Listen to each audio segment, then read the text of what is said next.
Hi thinkers, welcome to the data structures in Java course on ThinkX Academy. In this video, we're going to start with another data structure, which is the stack data structure.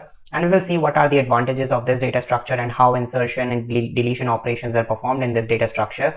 And what are the applications of this stack data structure, right? So we will write this whole program. We will implement stack using arrays and linked list. So we will see what are the steps of that. So before that, first of all, stack is a linear data structure. So I'm going to write here that it is just like a linear data structure. So we have studied two linear data structures in this whole course, which is the linked list and arrays. We have already studied these two. So we know that they're linear in nature, and it means that one element comes after the another. So there is only one branching. For example, in linked list, we have one element, then we have the next element, and similarly it goes on like this. So this is actually a linear structure. And even if we consider an array, we have a linear structure like this, right? So it means that we can also implement the stack using a linked list, and we can also implement it using a array. Now the question that comes naturally is, if we can implement them using arrays or linked list, why do we even need stack data structure? Why don't we just use an array data structure, right? Now the idea behind stack data structure is that it provides some constraints over insertion and deletion. So we know that if we want to insert an element inside a linked list, we can do that anywhere. And if we want to insert any element inside of this array, I can do that, right? But in a stack data structure, there are constraints. You cannot insert anywhere in between the elements of the data structure. And the constraints are actually helpful for a lot of applications, which we will see. So the first constraint is in insertion. So insertion in a stack is performed using push operation. So let's say we want to push a number. Let's say we push integer 5 here into the stack. So let's first create a stack data structure. Let's see how the structure looks like. So I'm first going to create a simple line here. And just consider that this is our stack data structure and it is a container. So in this container, we are going to push elements one by one. So we'll push the first element, then the second element, and we keep doing this again and again. So here first we will push 5, let's say, then we push 6, then 7. Now you can see that each and every stage we maintain a variable known as top, right? So this top variable is actually a position that is at the top of the data structure. Now, this is a very important reference top because we are allowed to perform insertion and deletion only at top, right? So if I want to insert any element inside of stack data structure, so if I implement it using a linked list or an array, it does not matter. If I want to insert an element, which is actually known as push operation in case of stack, because we are only pushing it at the end. So if we want, we are only going to push it here, right? So let's say now I want to push 4, so I can only push 4 at this position. And whenever I do that, I will reassign top to top to point to the last position, right, which is the topmost element of the stack. So now we have the second operation, which is the pop operation. Pop is actually the deletion operation, and it is also restricted. It says that you're allowed to make deletion only from the last position, right? So you cannot pop 6 element. So let's say you want to pop 6 out of here, you cannot pop it directly because and this is the constraint that the stack data structure allows, and there is a reason behind this, which we will see in the application. So if you want to remove 6, you will first have to remove 4, then you will have to remove 7, and then only you will be able to remove 6 out of this data structure.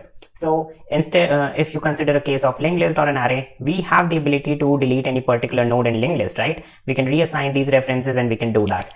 But in case of stack, we're not allowed to do this. If we want to delete any element, we first need to delete the elements which are at the top of it, right? And it makes sense that it is a stack data structure. It is a stack. So if you push an element and if you want to remove 6, you will first have to remove the top elements inside it, right? So the top reference is very important because it allows us to see and insert and push or pop delete elements inside of the stack data structure, right? Now, if we implement a linked list, let's see how we can implement a stack data structure using an array or a linked list. So let's consider the first case, which is array, right? So if I want to create a linked list, if I want to create a stack data structure using array, I will just create an array something like this. Now, in case of array, I have a fixed size, right? I cannot increment or decrement the size of this array according to my needs. So this is the final array that I have. And now I'm going to just define elements inside this like this. So let's say this array has these 6 elements, and these 6 elements are fixed in nature, right? So we have positions 0, 1, 2, 3, 4, and 5, right? There are no elements inside of this stack data structure. Now we want to insert elements inside it, right? So first of all, we will create a variable top, which will be initially equal to -1, right? At this position, if I try to call the pop function, since we do not have any element inside of the stack data structure, this condition is known as underflow, right? So if we do not have any elements inside of the stack data structure and we try to call pop, we say that it is an underflow condition. Similarly, we have an overflow condition, which says that if you have this whole array is filled up and there are no more elements to be able to perform push operation. So you can see that we can only push 6 elements inside of this array. If I want to insert 7, I cannot do that, right? Because that condition is known as overflow condition, which is stack overflow, right? So top equals to -1 currently. Now let's say I want to perform a push operation, which is, let's say, push 5 into the stack, right? So the stack in this array, we will assign the push 5 and top will get reassigned to 0. Now we are only allowed to push the element at this positions only, right? At the top +1 position only. So instead of -1, we can also make it 1, right? So initially it was, let's say, 0 and now it got turned to 1, right? So now after pushing element, let's say I want to push another element, let's say I want to push 6. So I can push 6 at this top position. I will increment the top by 1. So now top is pointing here, right? And similarly, I can push elements like this, 1, 2 and so on. So let's say insert, and let's say now I want to perform another push operation. Now this push operation, let's say I want to push 10 here, is not going to work because it is an overflow condition. We are not able to push more into the stack, right? Now let's say I want to perform a pop, right? In case of pop, what I'm going to do is, let's say top is actually pointing here. So top equals to size -1. So top is 5 here. So if top equals to 5 and if I want to perform a pop operation, what I will just simply do is I will decrement the value of top. So now top is, instead of pointing here, it is now going to point here, right? So in this way, we can keep doing like this. We can keep inserting and popping elements out of the stack using array. It is very simple and can be performed using simple array assignments. Now let's move on to the next important part, which is how to do the same thing inside of a linked list. So we know that in a linked list, we have the flexibility to insert more and more elements. Linked list is more dynamic in nature. So here I'm going to create a linked list, right? Initially our linked list is empty, right? So initially we have only one pointer, which is a head pointer. We know that the head pointer refers to the first element of the list.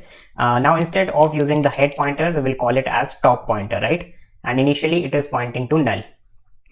Now if we want to push an element into the stack, we are going to perform insertion inside of the linked list at head only, and we will perform deletion at head only, right? So we have already covered linked list tutorial in the previous section of this whole data structures in Java course. So you can definitely check that tutorial out. So you will know that how to perform insertion at top or the head of a linked list, right? So let's say I want to push 1 here. So 1 will be pushed and this will become the list. The list will be like this. So we have top, then 1 null. So if I want to add more elements, I will keep adding it at head. So 2 will be added here, 1 is here, and similarly I have null. And similarly, if I want to perform pop operation, I will only allow pop or delete operation at this part only. So let's say which is head, which is the top only. So let's say I want to pop an element out of the stack. So I'm going to pop 2 here, and now top is actually going to point to 1, right? So this is how we are going to implement stack using a linked list and a array data structure, right? So in case of linked list, we are going to make sure that insertion and deletion, so push and pop takes place at head, right? So we are going to perform both these operations at the head of our linked list, right? So I'm going to write here at head of the linked list, right? So this program here, which you can see here, I have already created this program in the previous tutorials, which allows me to insert some elements into the starting of this list and insert at any particular position. But since this is a stack data structure, we are not allowed to insert anywhere in between. So I'm going to remove this call. Now instead of calling insert start, I'm going to call this as a push function, right? So I will just make it push, and I'm just going to make changes to this call. So this insert start is actually push here. And similarly, I'm going to remove this ability to insert at any position. So I'm going to remove this part of the code, and this is my push function now, right? So now I have a push function which will push elements at the head of the linked list, right? Similarly, in delete part, I'm going to rename it as pop because this is a stack data structure. Now we do not need to pass any element because naturally the stack data structure will pop the element at the top position only, right? So here we have the delete function. Let's change it to the pop. This does not require any value, right? And now we need to make sure that this function removes the value at top only. So I'm going to say that this is the while loop which we were using, since we are not deleting at any other position. So I'm going to remove this part here, and we are only interested in removing the head position. So the way to do is very simple. I will simply write here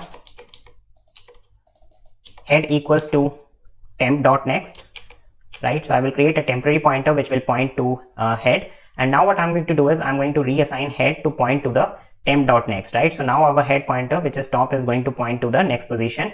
And finally what I will do is I will reassign temp.next equals to null, right?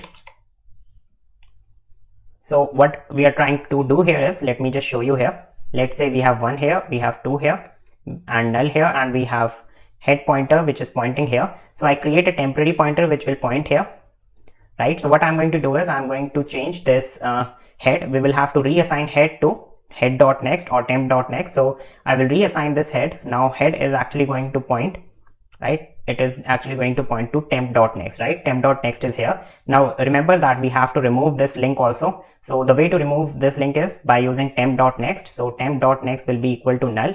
So now instead of pointing to 2, this is actually going to point to null, right? So we have the final list or the stack which has a top, and we have 2 and null here, right? So that's what I'm doing here. You can see that I reassigned the head to point to the next position, and temp equals to next, right? And here what I'm going to write is, I will simply write a sysout statement where I will write that we are popping an element out of the stack, right? So what is the element that we are popping? We are popping head.value, right, or head.data.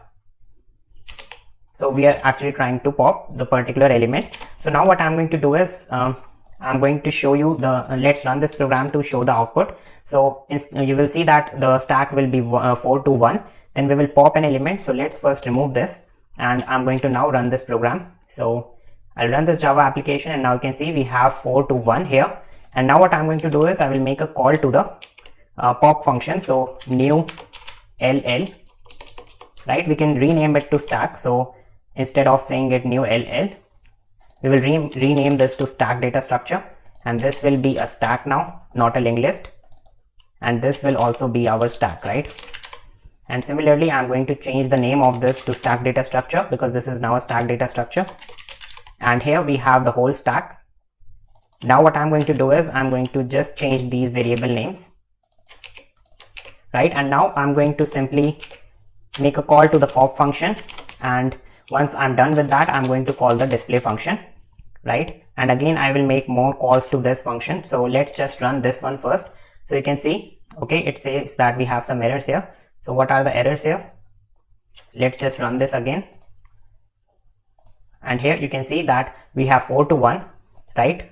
4 is popped, you can see that pop 4, and after popping you can see that we have the list as 2 and 1, right? Similarly we can perform more such things. We can perform more pop operations and push operations that we want. So let's say I want to push some element onto the stack. So let's say I want to push 3 here.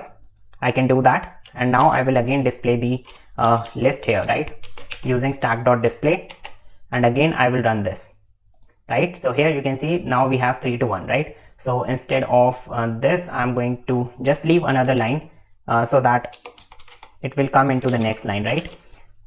So here I will save this and run this again, and now you can see that we have 3 to 1 here, right? Similarly we can pop elements and push into the stack data structure, and it will happen only at the start of the linked list, right? So this is how we can implement the stack data structure. So instead of using this, you can also use the Java collections framework. For that you need to import the java.util, right? So I'm just going to write here import java.util, right? So, and here I will just mark a asterisk here, and now what I will do is I will just create a stack stack class, which is a generic class, and it will take integer class. Now I will just create stack equals to new stack. So in this way you can create a stack using the collections framework, and now you can just call stack.push operation, and you can push anything you want to inside of the stack. There are various operations that you can perform here. Alright, so you also need to remove this class which we have created here, which is class stack, else it is going to create a problem here, because stack is also inbuilt class of java.util. So now I will just run this program, and now you can see that here we are getting one more exception, which is obviously because we are not adding much more elements. So let's push more elements. like 4, and let's push 5 also. And now I think the answer should be here, right? So we need to also sys out. So system.out print length, right? We will have to print the stack dot peak, so it will give us the topmost element of our stack. And now I'm going to again run this program, and here you can see that it gives me 4, which means that at the top we have 4 because we have called the pop function here. So that's all for this tutorial. We'll see you in the next tutorial. Thanks for watching.